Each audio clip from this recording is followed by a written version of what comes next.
फूलन देवी का जन्म जालौन जिले के गांव गोराहा का पूर्वा में 10 अगस्त 1963 को एक दलित परिवार में हुआ था। उनके पिता का नाम देवी दीन था। उस पर भी दादा की मौत के बाद उनके पिता की जमीन को उनके चाचा ने हड़प लिया। चाचा की बेईमानी का पता चलने पर अपने पिता की दूसरी संतान फूलन वहीं धरने पर बैठ गई और लड़ाई हाथापाई तक आ गई। हालांकि दैनिक भास्कर की खबर के मुताबिक जिस जमीन के लिए फूलन डाकू बनी वो उनकी मौत के बाद भी उनको नहीं मिल सकी। 11 साल की उम्र में पहली शादी। फूलन भी समाज की कई कुरीतियों में से एक बाल विवाह का शिकार 11 साल की उम्र में बनी, जब उनके ही पिता ने नाबालिग फूलन की शादी अधेड़ उम्र के शख्स पुत्तीलाल मल्लाह से कर दी। उनको ससुराल में बहुत प्रताड़ित किया गया और उनके पति का व्यवहार भी उनके लिए ठीक नहीं था। प्रताड़ना के बाद फूलन मायके आ गई। चचेरे भाई ने चोरी के झूठे इल्जाम में फूलन को जेल भिजवा दिया। यहीं से उनकी जान पहचान बागियों से होनी शुरू हुई। परिवार के दबाव से ससुराल आई। फूलन ने अपने पति को छोड़ दिया और वह डाकुओं के गैंग में शामिल हो गई।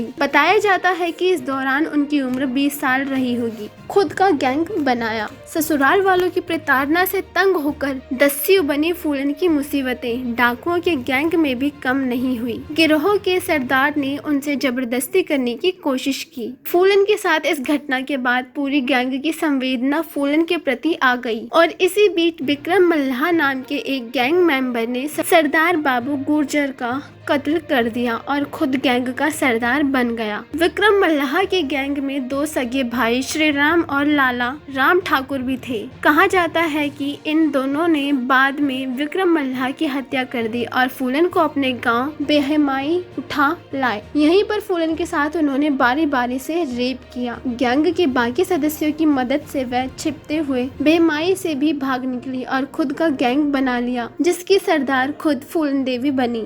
बाद में उन्होंने इस गांव के 21 ठाकुरों की प्रतिशोध में गोली मारकर हत्या कर दी। 21 ठाकुरों की हत्या के बाद फूलन और उनका गैंग पुलिस की हिट लिस्ट में आ गई। यूपी से लेकर मध्य प्रदेश और राजस्थान में पुलिस लगातार बागियों का या तो एनकाउंटर कर रही थी या फिर उनको सरेंडर करने पर मजबूर कर रही थी। इस सब में केंद्र की इंदिरा गांधी सरकार भी चंबल से दस्युओं को सफाया करने के लिए राज्य सरकारों को हर संभव मदद मुहैया करा रही थी।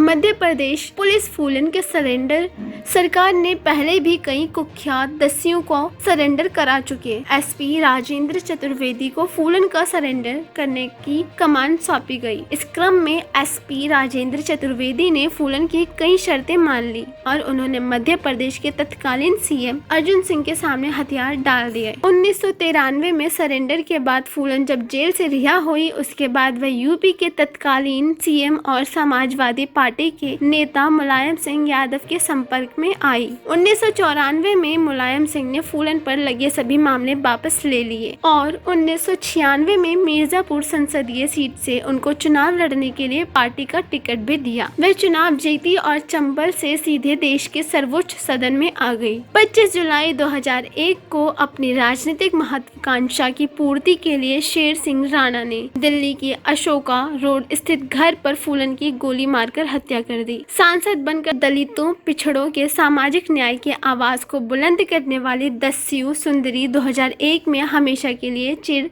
निद्रा में सो गई।